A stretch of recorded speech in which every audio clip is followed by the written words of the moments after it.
اللہ تعالیٰ نے 1,24,000 پیغمبر مبعوث فرمائے اور ہر پیغمبر نے اپنی ذمہ داری بخوبی نبھائی، یعنی کہ اپنی اپنی قوم کو توحید کی دعوت دی۔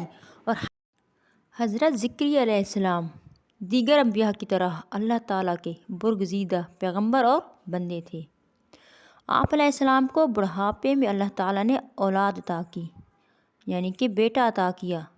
آپ علیہ السلام اپنی قوم کو توحید کی دعوت دیتے رہے، لیکن دیگر انبیاء کی طرح آپ علیہ السلام کی قوم کے لوگ بھی آپ کے مخالف تھے اور آپ کی مخالفت میں اس حد تک آ چکے تھے کہ نعوذ باللہ آپ کو قتل کرنے کا ارادہ کیا۔ اور جب آپ کو علم ہو چکا تھا کہ آپ کے مخالفین، آپ کے دشمن آپ کو قتل کرنے کے لیے آ رہے ہیں، تو آپ علیہ السلام اپنے گھر سے نکل کر جنگل کی طرف گئے۔ دشمن آپ کا تعاقب کرتے ہوئے جنگل تک پہنچ گئے۔ آپ کے قدموں کے نشان دیکھ دیکھ کر آپ کے مخالف لوگ آپ کے پیچھے آئے۔ پھر آپ علیہ السلام کو اور کوئی جگہ نہ ملی، سامنے سے ایک درخت نظر آیا جس میں ایک بڑا سا شگاف تھا۔ آپ اس درخت کے شگاف میں داخل ہو گئے۔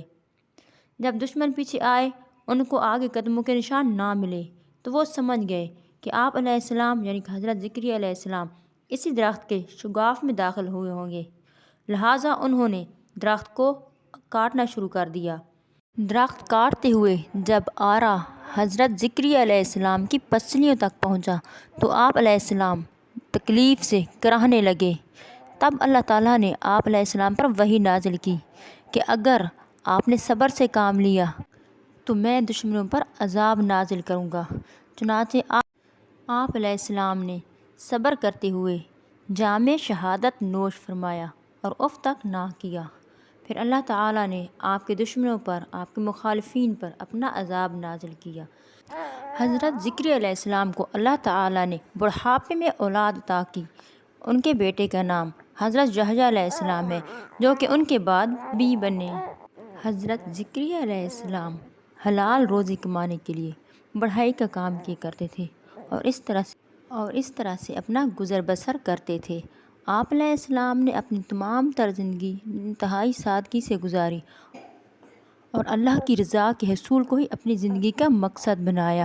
اللہ تعالیٰ ہم سب کو بھی نیک اعمال کرنے کی توفیق عطا فرمائے اور رضائے الہی کے حصول کو ہماری زندگی کا مقصد بنائے۔ آمین ثم آمین۔